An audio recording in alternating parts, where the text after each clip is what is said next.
陈岩，你脑子进水了吧？还当这是城里的法国香水呢？赶紧滚上来，别脏了村里的地！造孽啊！听说月子在城里替合伙人背了几百万，破产受刺激，可不是嘛？连30年没活水，野狗都绕道走的烂泥潭都要跳，这孩子算是毁了。他们只闻到了30年发酵的恶臭，却不知道这30年没有化肥农药污染，全靠落叶烂草沤出来的底质，是农业上最顶级的极品黑腐蚀土。只要盘活了它，这就是一座金矿。村长，这30亩黑寡妇潭我要了，按村里的荒地最低流转价，签10年合同。你包一个全是毒泥巴的臭水坑，你打算在里面养蛆吗？刘大金，你那被化肥和农药塞满的脑子，只能闻到臭味。这坑里30年没种过地，周围山上的落叶烂草在水底发酵了30年，这不是毒泥，这是天然属度极高、富含微生物的生态温床。不出3个月，我会用这片你们眼里的烂泥，繁育出全省最高级别的黄金土扇。装什么大尾巴狼？我等着看你能在烂泥里刨出个什么金疙瘩！你要是能种出东西来，我刘大金把那滩烂泥生吃了。从今天起，那个在城里被人算计背负债务的陈岩已经死了，现在的我只是一个扎根泥土的农人。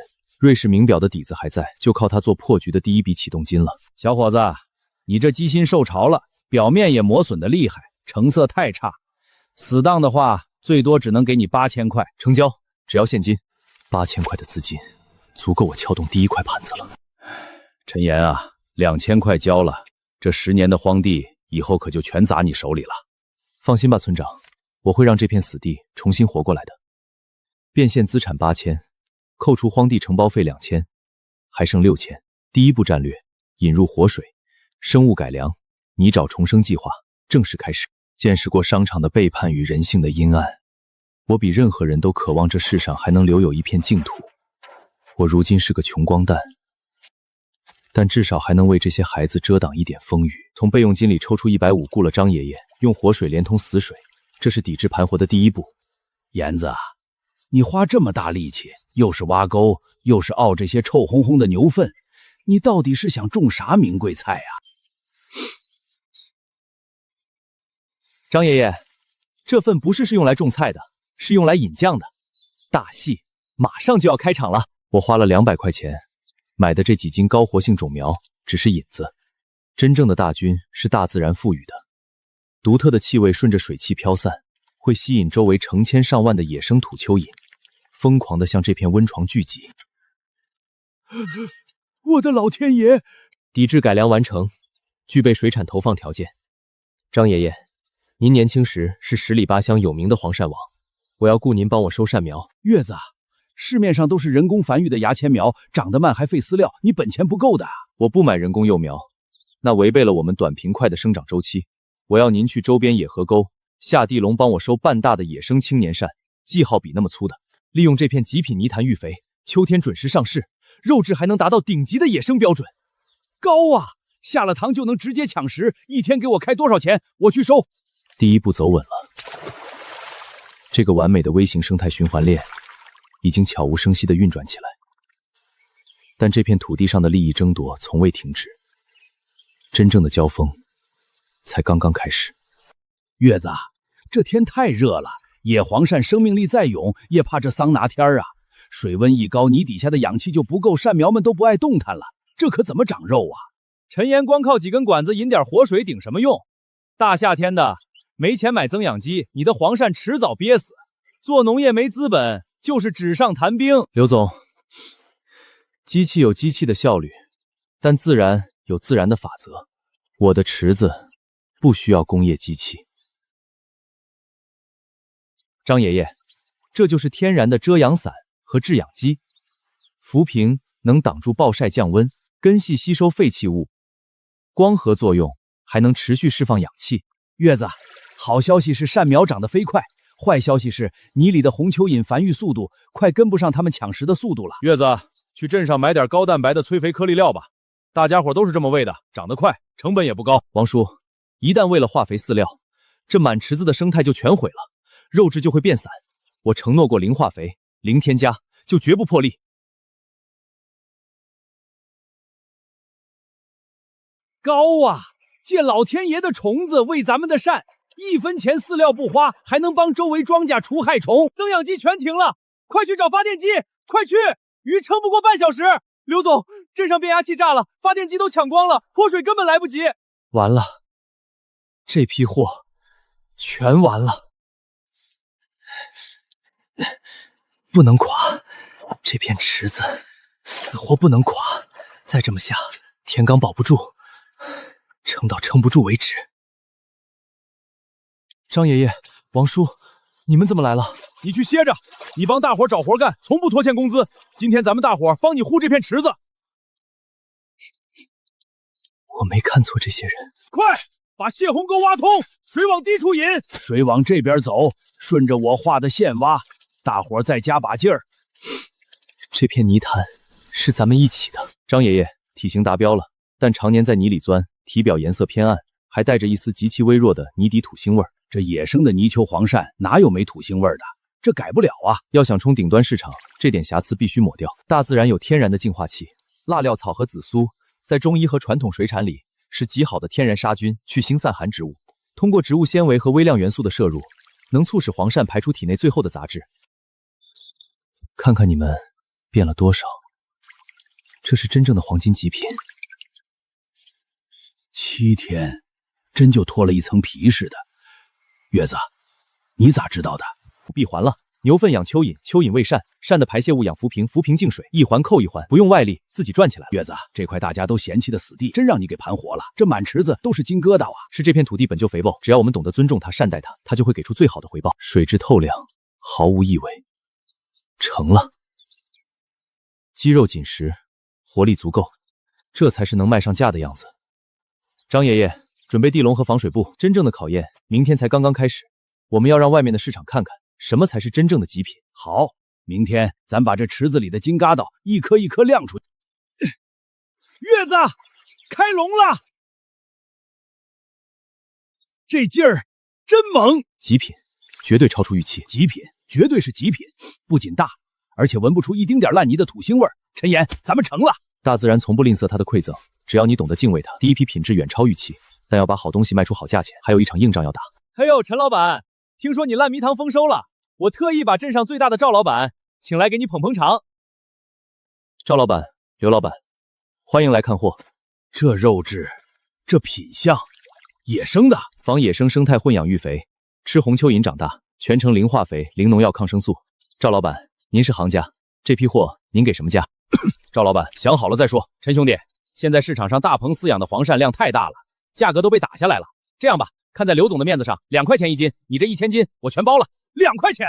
你这镇上菜场最差的黄鳝都要18块钱一斤，我们这是极品，你给2块。老头喊什么喊？黄鳝离了水几天就掉膘死光了，整个镇子能一次性吞下你1000斤货的，只有赵老板的冷链车。赵老板，这种品质的货2块钱一斤，您收的不亏心吗？你这养在烂泥里，谁知道有没有寄生虫？最高2块5，不能再多了。2块5买你烂泥里捞出来的东西已经是天价了。陈岩，今天这车要是不拉走，明天你的金疙瘩就得变成臭泥鳅，赶紧签字拿钱。2块5一斤，这种侮辱土地和劳动的价格，我宁愿让他们在泥潭里养老死掉，也绝不卖给你们。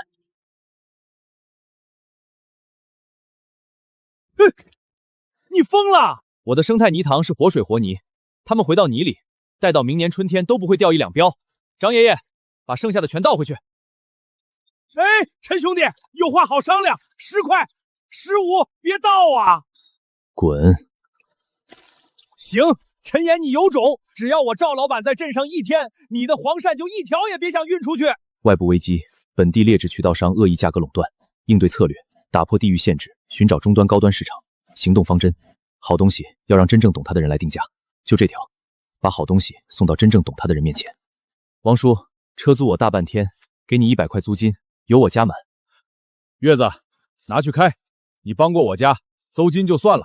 一码归一码，亲兄弟明算账。张爷爷，挑最肥的，重新捞200斤，装进透气的湿麻袋里，多垫点带水的底泥。月子，咱们这是要去哪儿？去县城。这池子里的黄鳝生来就不是给2道贩子当下酒菜的，咱们去会会真正的高端食客。咱在这儿蹲了半个钟头了，看的人都没几个。张爷爷，你说的对，我犯了一个认知错误。生鲜农产品如果不经过烹饪转化，它的价值永远是隐形的。我必须提供即时体验。胖哥，我租你闲置的备用猛火灶和调料用2个小时，给你200块。另外，送你3斤极品野生黄鳝，怎么样？行，锅随便用，出了事儿我可不管啊。10条，挑最猛的干煸盘龙鳝。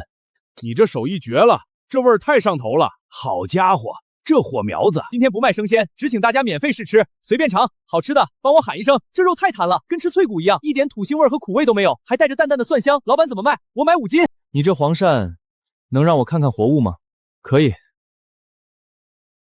这条池子里最莽的一条，腹部斑纹纯正，体表粘液清澈无异味。最难得的是，连内脏一起干煸，居然吃不出一丝泥底的腐臭和苦涩。不仅水质极佳，而且为了特殊的东西排毒，对吧？纯正大瓶2号红蚯蚓做主食，配合老陈蒜和腊米草汁杀菌排毒，全程仿野生生态循环。天才般的生态养殖法。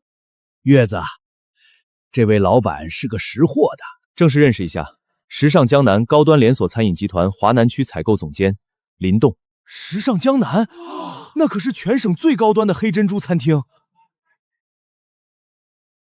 陈岩，陈家村生态泥潭，我们集团秋季主打菜单，正缺一道镇场子的野味，这批货我要了。你池子里现在还能出多少货？达到这种极品标准，保守估计大概有8000斤。好，陈老板，这8000斤我们时尚南以每斤120元的价格全盘包销，120元1斤我满意，但我有一个条件，我不负责长途运输，你们必须派最专业的活水冷链车，明天上午10点亲自开到我们陈家村村口的泥潭边去拉货，当场过秤，公对公结算，10万定金，近100万的意向合同签在夜市塑料布上。月子，咱们的泥塘真成金疙瘩了。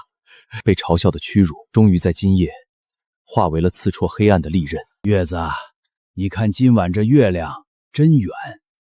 这是啥车？怎么这么大？时势江南，那不是省城的大饭店吗？来咱村干啥？地磅架在这里，注意水平校准。这批货按 A 级标准走，规格卡严一点。这是怎么回事？刘大金，你不是说这方圆50里没人能把我的货拉出去吗？我不用这方圆50里的人，我把省城最高端的餐厅请来了。这位是一个想用2块5一斤收走这片泥潭的人。2块5，这位老板，你是在侮辱陈老板的劳动，还是在侮辱我们餐饮界的专业眼光？这批黄鳝，我们时势江南120块钱一斤，全包了。120，完了，被卖掉了。这位大老板，您别听陈岩忽悠，他这黄鳝还不是最好的。我自己家里建了专业的大棚，养的全是高产黄鳝。您收我的货吧，20块钱一斤就行。去看看他的货。林总，色发白，体表粘液浑浊，闻上去有明显的土毛素残留气味，典型的抗生素催肥鳝，白送我们都不能要，会砸了集团的招牌。听到了吗？这就是20块和120块的区别。你连最基本的良心和对土地的敬畏都没有，也配谈生意？陈老板，扣除10万定金，尾款87万2000元。刚才财务已经直接打入您的对空账户。我说过，不出3个月，你连埋我脚底下一把烂泥的资格都没有。现在，快走！你信了吗？陈家村的规矩，从今天起，我说了算。够了，该动工了。娃娃们的事儿不能等。李工，我要在陈家村小学原址旁边建一所全镇最好最坚固的村级小学，用最好的料，国标钢筋。我要娃娃们务冬前在暖气房里念书，但你要签保密协议，绝不能提我陈岩的名字，只能说是城里不愿透露姓名的爱心企业捐建。合作社，真的假的？陈岩要带咱们一起干，快听听他说啥。所有愿意加入的乡亲，我出种苗出技术，兜底销路。合作社长期雇佣村里60岁以上的老人帮工，1天80现钱，绝不拖欠。1天80还给现钱？愿意的按下手印。从今天起，这合作社有你们一份。好，从今天起，陈家村翻篇了。怎么全死了？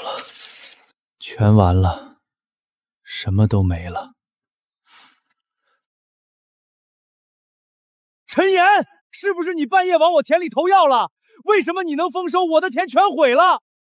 我那块地有红蚯蚓松土，有黄鳝吃虫，那是活的，而你的地被你用药喂成了死地。贷款到期了，倾家荡产了，全完了。你这片地被药透了，合作社以每年每亩300块包下10年，承包费打进你的还款账户。另外，泥塘那边缺个挑牛饭的苦力，最脏最累，1天60块包午饭。你为什么？我雇你不是可怜你，是因为你要吃饭还债。这片被你毁掉的土地需要你亲手去救回来，想凭力气重新站起来，就把脊梁骨挺直了干活。各位乡亲，各位娃娃们，今天咱们陈家村希望小学正式开学了。感谢那位不留名的城里老板，不仅建了学校，还每隔2天就在食堂窗台放一桶处理好的小杂鱼。这位恩人没露过面，但张老哥认出了铜把手上的死扣活套，这是他亲手交给村里一个人的。这写字的纸是那种高级记账本的纸，他为了修烂泥塘，右手指头全磨破了，所以他连拿笔都只能换左手。那个把卖极品黄鳝的现金全砸在咱们娃娃身上的恩人，就是咱们村的骄傲陈岩。我建学校不是为了感激，我只是想让娃娃们明白一个干干净净的道理：这世上最好的出路是凭良心、凭知识、凭这双勤劳的手去创造价值，而不是靠算计和欺诈。好，说得好。以前总觉得地是死的，人是活的，现在才知道人怎么对地，地就怎么对人。最深的泥沼往往藏着最肥沃的养分，不要畏惧黑暗，去拥抱它，翻耕它，计划状态，闭环。真正的倔骨头永远不会停下脚步。月子，你这招立体套养真是神了！底下的泥鳅黄鳝松土吃虫，上面的土鲫鱼专吃落水稻花，一点饲料不费呀！这叫生态位互补。单纯养黄鳝，水体中上层的空间和天然饮料都浪费了。稻花鲫鱼肉质极鲜，但对水质极其挑剔，只有咱们这片用了1整年时间净化的活水才养得活。苏督察，这边请，这边请。陈社长就在前面稻田那边看着呢。陈岩是吧？我是省农科院水产督察员苏冷。你们合作社申报的生态稻花鸡项目，我看了报告。苏督察，愿闻其详。稻花鲫鱼是典型的娇贵鱼，一旦脱离原水体，应激反应极大。普通活水车最多保证2小时存活率，你们陈家村到省城高端市场走高速最快4个半小时，鱼一死，鲜味氨基酸半小时内分解发酸，连菜市场10块钱1斤的死鱼都不如。你养的再好，运不出去就是一坑烂肉。这就是为什么整个地区没人敢做规模异地活体运输。我不批你的项目，是怕你们陈家村刚攒下来的底子赔个底朝天。苏督察，普通水车确实运不出去，但如果我能让这些鱼在运输过程中睡过去呢？苏督察，鱼类的应激反应来源于剧烈的水温变动和颠簸导致的耗氧量剧增。要解决存活率，不能靠加大氧气泵这种粗暴手段，而是要利用生物学常识，低温休眠诱导。我们用24小时将水温极其缓慢地降到8摄氏度。在这个温度下，鲫鱼的生理代谢会降到最低，心跳减缓，进入半休眠状态，耗氧量只有正常状态下的1/5。物理降温，降低基础代谢，这就避开了化学麻醉剂的食品安全红线。但是装车后的水体震动怎么解决？即使休眠，剧烈碰撞依然会大面积死鱼。这就是第2步。根据流体力学中的阻尼效应，我们把大水箱分割成一个个小网格，这叫防浪板。车辆在高速上无论怎么颠簸，水体的剧烈震荡都会被这些隔板吸收打碎。鱼在休眠状态下，就像躺在减震摇篮里。陈兄弟，你这套系统不仅解决了运输，连过路费都省了。这批稻花鸡，我要在省城卖出天价。陈岩，我收回之前的话，你的生态稻花鸡项目不仅可行，甚至有资格申报国家级的活鲜冷链运输技术专利。这份报告，我亲自给你盖章上报。陈老板，年轻有为啊！你们陈家村的鲫鱼现在是省城的明星产品，我们海纳水产集团想全资收购你们的冷链休眠技术，外加陈家村未来10年的独家包销权，1年给你2000万保底，怎么样？郑总，陈家村的招牌是几百个乡亲一脚泥一脚水踩出来的，合作可以，收购技术和买断渠道免谈。我们不给任何资本做代工厂。陈老板，做生意光有骨气没用，得懂大局。你不卖，明天整个市场都会把你拒之门外。月子，出大事了！今天早上市里的水产行业协会突然下发了一份关于规范高档水产活体运输及品质界定的行业标准文件。好一条咬人的毒蛇，真狠的计策。这是海纳集团在背后搞鬼，他们是行业协会的常务理事单位。各位领导、专家，海纳集团牵头制定的这个标准，是为了全市人民的食品安全。陈家村那种散养的泥坑鱼，体表粘液厚重，极易滋生吸虫，强制杀菌，刻不容缓。郑总谈安全，那我们就用真正的科学和法律来谈。第一，关于生物学真相，大屏幕上是我们稻花鸡体表粘液的显微图，这层厚达 0.8毫米的粘液中富含天然的溶菌酶，这是它们在无抗生素水体中存活的天然屏障。而你们所谓的工业大棚鱼，因为长期在抗生素水体中，免疫系统退化，根本分泌不出这层粘液。你们把病态当成标准，把原生态当成异端，这叫颠倒黑白。陈岩，你少在这掉书袋。协会的标准是经过专家投票通过的，具有行业约束力，你不达标就是违规。郑总，我建议你回去重修一下标准化法。根据标准化法第21条，行业标准、地方标准不得利用标准实施妨碍商品、服务自由流通等排除、限制竞争的行为。局长同志，海纳集团作为本地最大水产供应商，利用其在协会的支配地位，制定这种只符合其自身高密度养殖产品，却刻意排斥生态农产品的标准。这不仅违反了标准化法，更涉嫌触犯了反垄断法第10条。他怎么会懂这些？一个泥腿子竟然用反垄断法来降维打击。郑总用劣币驱逐良币的时代后过去了，我今天就向全世界的媒体公开这层黏膜背后的抗生素真相，到时候海纳的底裤保得住吗？这份所谓的高档水产行业标准涉嫌不正当竞争与限制流通，即刻冻结。市局将牵头省农科院重新起草绿色农产品标准。在这个由资本制定的棋局里，只能硬生生用规则掀翻棋盘。生鲜运输成本太高，受制于冷链运力，根本无法向全国铺开。我们必须破局，不加任何科技与狠活，只用柴火的猛烈催动，让脂肪和蛋白质完成最极致的乳化。速度茶，尝尝看，这是大自然给出的标准答案。极致的鲜，这汤里的氨基酸含量绝对超过了市面上所有的浓汤宝。陈岩，你是有野心的，活鱼运输有天花板，你想把这鱼汤做成标品，卖向全国？对，生鲜永远受助于物流，我要建全县第一个生态鲜鱼汤深加工厂。月子，这汤是好，可一旦装进塑料袋，不出12个工头就馊了。镇上的周老板倒是开这家食品加工厂，他说能帮咱们代工，保证放半年都不坏。放半年都不坏，走去看看他的手艺。陈老板，你们陈家村的鱼汤我试过了，味道绝了，交给我代工，流水线一开，一天给你出10万袋。山梨酸钾、苯甲酸钠、脱氢醋酸钠。周老板，这就是你说的放半年都不坏的秘方？这叫复合防腐剂，允许添加的。陈老板，做食品工业可不是你们村里过家炖土锅，没有这些化工玩意儿压阵，你的纯鱼汤不到市场就得长袋爆炸。不用防腐剂，市里根本不可能给你 PSC 证。标准是 GB2760-2014食品添加剂使用标准，虽然允许在限量内使用，但这会彻底破坏稻花基于天然氨基酸的结构，那股原生态的鲜甜会变成发苦的化工味。这位美女懂得挺多啊，但我告诉你，整个县城有无菌灌装线的代工厂就我一家。陈岩，你不加这些，你的鱼汤就走不出这个镇。别为了什么可笑的原生态跟钱过不去。周老板，我陈岩花了1年时间，用红蚯蚓和稻花养出来的活水鱼，绝不会被你的化工粉末毁掉。这种为了掩盖劣质杀菌工艺而滥用添加剂的合法投毒，我不屑于做。行，有骨气，我等着看你的纯原生态鱼汤怎么在仓库里发臭长毛。我话放在这儿，不用防腐剂，你能拿到市局的 SK 认可，我周大发把名字倒过来写。你居然真的砸钱引进了高温反压面菌缸？不用化学防腐剂，就只能用物理学的极致手段。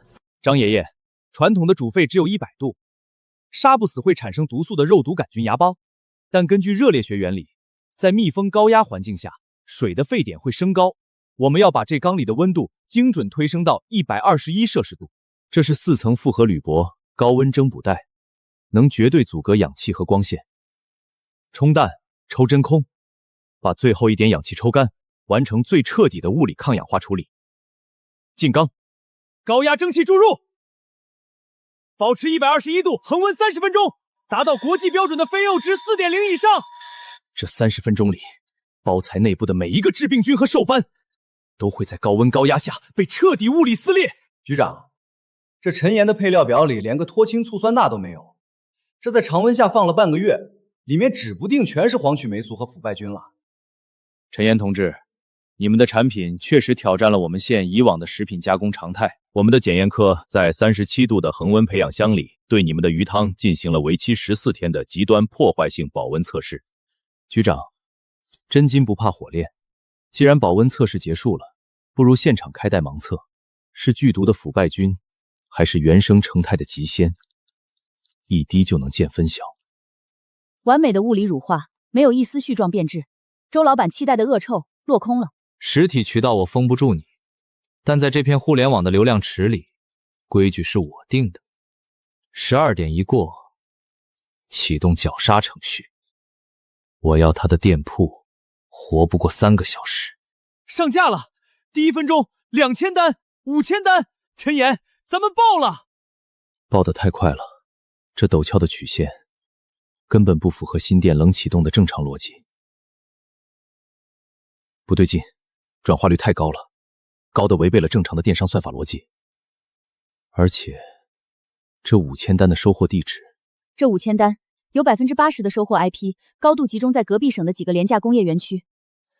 这是专业的刷单羊毛党。怎么回事？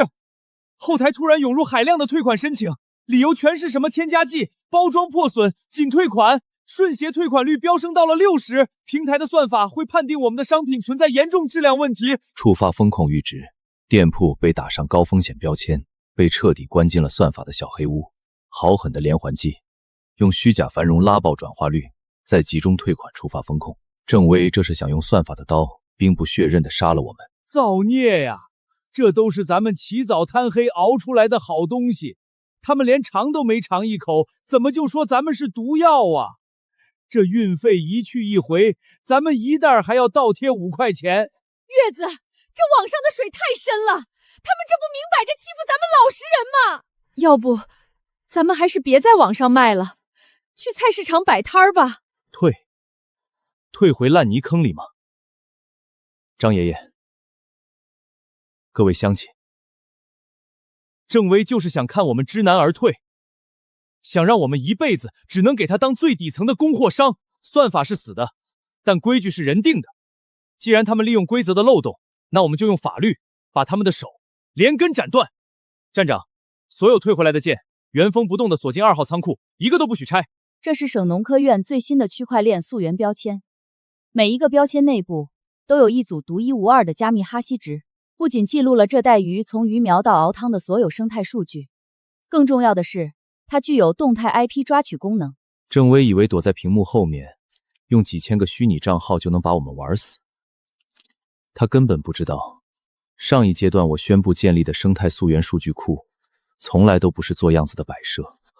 陈岩，你是想用这批货去调他的水军基地？对，根据反不正当竞争法第8条，经营者不得对其商品的销售状况、用户评价做虚假的商业宣传，欺骗、误导消费者。他只要敢下恶意订单，敢扫码伪造差评图，这些芯片就会瞬间锁定了他水军基地的真实物理地址。全在扫码发差评图。咬钩了，郑威，你引以为傲的数字堡垒，在物理定位的绝对降维打击面前，犹如裸奔。各位网友，这几天陈家村的鱼汤在全网被骂上了热搜。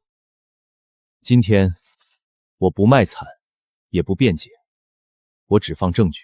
大家看大屏幕，这是我们陈家村自主研发的区块链溯源系统。那些声称吃了鱼汤住院的账号，他们购买的每一袋鱼汤内部都有唯一的 NFC 加密芯片。奇迹出现了，这3000个声称在全国各地的拉肚子的买家，他们扫码鉴定真伪的 IP 地址，竟然100%重合，全部指向了海纳集团旗下的星云传媒 MCN。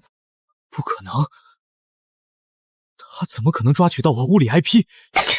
彻底完了，水军基地暴露了。这不仅仅是网络暴力，这是极其恶劣的商业犯罪。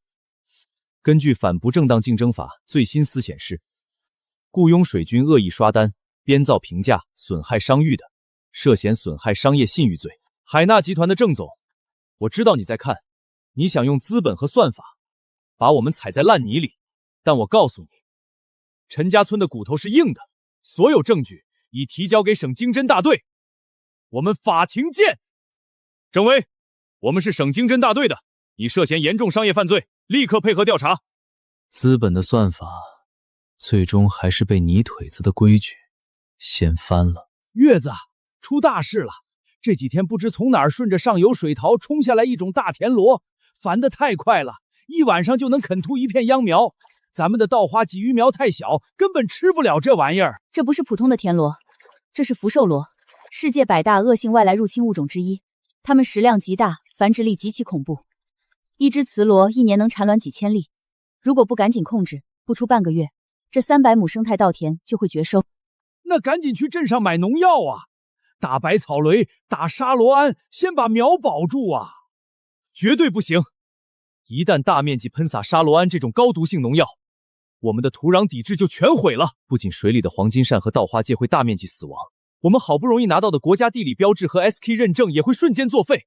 这是砸我们陈家村子孙孙的饭碗。就算是纯物理硬抗，我也绝不投一滴毒。陈老板，听说你们村遭罗灾了，别急，我这儿有特效药，一包撒下去，管教那罗祖宗都4绝。大家都是同行，我给你打8折。轮胎上带着上游特有的红胶泥，车斗里还有福寿螺的残壳，来得太巧了。钱老板，这福寿螺是热带物种，怎么上游一发大水，我们这儿就全染上了？而你刚好就带着解药上门了。如果我没记错，钱老板去年在隔壁镇包了100亩水塘，说是要搞特种肉螺养殖，引进的就是这种生长极快的福寿螺吧？结果因为肉质口感差，寄生虫多，销路断了，水塘就荒废了。哼，苏督察，饭可以乱吃，话不能乱讲。野生水系里长出来的东西，谁能证明是从我池子里跑出来的？陈岩，我今天把话撂这儿。这福寿螺不用我这高浓度的3苯烯，神仙也救不了你的秧苗。不用药，那你就眼睁睁看着你的300亩心血被啃成光秃秃的烂泥坑吧。钱广，你把生态灾难当成你倾销毒农药的生财之道，你以为大自然是由你们这种人掌控的吗？带着你的毒药滚！陈家村的土地轮不到化工粉末来做主，我会用大自然的规矩教你怎么敬畏土地。开闸！这就是我们的稻鸦共作。麻鸦是福寿螺天生的克星，它们能精准的将稻杆上水面上的幼体和粉色卵块吃得干干净净，而且鸭子的排泄物就是最好的天然有机肥。但这鸭子只能吃小的，那些已经长得像乒乓球一样大的老螺壳太硬，鸭子根本咬不动啊。老罗自然有治它们的浪将，是青鱼，4大家鱼里的肉食性底栖霸主。青鱼咽喉部特有的角质咽齿，青鱼镇守深水区碾压老罗，麻鸭巡视浅水层扫荡幼卵，这叫立体生态阻接战。大自然有它最完美的因果循环。钱广的福寿螺不仅毁不了我的秧苗，反而会变成我这些麻鸭和青鱼最免费、最优质的高蛋白饲料。警官，领导，你们这是干什么？我这里早就停产了。钱老板，我说过，大自然是有记忆的，法律也是有牙齿的。钱广，我们省农科院联合市环保局对陈家村水系内的福寿螺进行了线粒体 DNA 测序比对，结果证明，入侵陈家村的福寿螺与你这残留死螺的基因序列同源度高达 99.9%， 这就是铁证。那也是下大雨，水自己冲垮了池子跑出去的，属于天灾，大不了我赔点秧苗钱。赔秧苗钱？你以为这是简单的民事纠纷吗？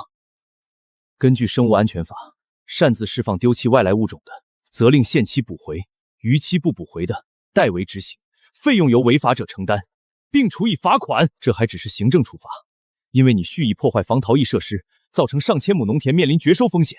根据刑法第338条，你的行为已经涉嫌污染环境罪和非法引进、丢弃外来入移物种罪。钱广，你不仅要面临刑事诉讼，我们还将联合受损农户对你提起生态环境损害的民事公益诉讼。你名下的资产将全部被冻结，用于生态环境修复和赔偿。带走。苏督察，谢谢你的 DNA 测序。没有科学和法律的武器，我们这群泥腿子真的很难护住这片土地。不，陈岩，是你坚守了不用毒药的底线，才保住了这片土地最后的新生。300亩生态稻田活了，但后山这2000亩梯田却因为年轻人的出走，长满了半人高的荒草。风吹过的不是草浪，是一个空心村最深重的苍凉与绝望。各位大爷大妈，你们年纪大了，种不动地了，儿女在城里送外卖打螺丝也苦啊。我们恒泰集团打算把你们后山这2000亩地全包下来，搞农光互补， 1亩地1年给你们500块钱租金，一次性签30年，不用你们出半点力气，这钱直接打卡里当养老金。王经理，那地可是咱们村的命根子，你们安了那个什么太阳能板，地还能长庄稼吗？当然能，板上发电，板下种阴凉菜，这叫高科技双赢。不能签。王经理，欺负留守老人不懂是吧？你那是农光互补吗？你们为了最大化发电效率，打地基用的全是高强度水泥墩，每年甚至会大量喷洒高浓度的工业除草剂。乡亲们，大自然要形成1厘米厚的黑土层，需要整整400年的时间。30年后，他们把铁架子一拔，拍屁股走人，留给子孙后代的将是一片重金属超标，连一根狗尾巴草都长不出来的水泥毒地。陈岩，你别在这煽动情绪，这地荒着也是荒着，你能给他们变出钱来吗？他们7老80了，你让他们去地里挑粪吗？是啊，种不动了，除了卖给资本，还能怎么办呢？资本想用500块钱买断我们的未来，那我们就用规定掀翻他们的贪婪。根据土地承包法最新的3权分置政策，所有权归集体，承包权归农户，经营权可以流转。我宣布，陈家村生态合作社今天正式升级为陈家村生态农业股份有限责任公司。乡亲们，那2000亩地你们不用500块钱贱卖，你们把地的经营权作价入股。从今天起，你们不是出租土地的散户，你们是这家生态农业公司的原始股东。合作社每年给你们1000块钱的保底分红，年底再拿公司总利润的30%，按地块面积进行2次分红。就算你们躺在热炕头上，这地里长出的每一寸黄金都有你们的一份。陈岩，你简直疯了！2000亩旱地梯田，老头老太太干不动，你雇人工，你那点利润连发工资都不够，你拿什么种？我当然不用人工，我用这个时代赋予中国新农人最强的武器。王经理，时代变了，我们农民不再是面朝黄土背朝天的苦力，我们要穿上白大褂，拿起遥控器，用真正的高科技把老祖宗留下的土地种出世界级的标准。家里的泥土现在能长出金子了，这螺丝我不打了。送了3年外卖，陈家村的飞手算我一个，回家。股份制和机械化的消息顺着互联网终于把这些漂泊的燕子换回来了。回来好，大强，你以前在电子厂干质检，以后你就是咱们村的无人机维修工程师。小伟，你跑外卖对路线最熟，咱们的活水冷链车队你来当队长。陈家村的未来是你们的。3年破局，2年深耕，曾经的荒芜烂泥终于长成了这片一泻化轰鸣的金色海洋。陈岩，好消息，咱们的常温生态稻花鱼汤通过了国家进出口检验检疫局的最严苛审核，第一批10万袋明天正式装船出口海外，咱们陈家村的鱼汤要卖到外面的高端超市去了。这是土地给这群苦了一辈子的泥腿子最盛大的加冕礼。我曾以为商业的顶峰是高楼大厦，是西装革履，是踩在别人肩膀上的无情收割。但当我被狠狠摔进这片恶臭的烂泥里时，是这片土地接纳了我，它教给我一个最朴素的物理定律：力的作用永远是相互的。你给土地投下贪婪的毒药，它必将还你颗粒无收的绝望；你给它休养生息的敬畏，它就用最肥美的黄金鳝、最清甜的稻花鱼馈赠你生生不息的财富。新农人的征途不在尔虞我诈的谈判桌上，而在这充满泥土芬芳的星辰大海里。只要这片土地还在，倔骨头的精神就永远不死。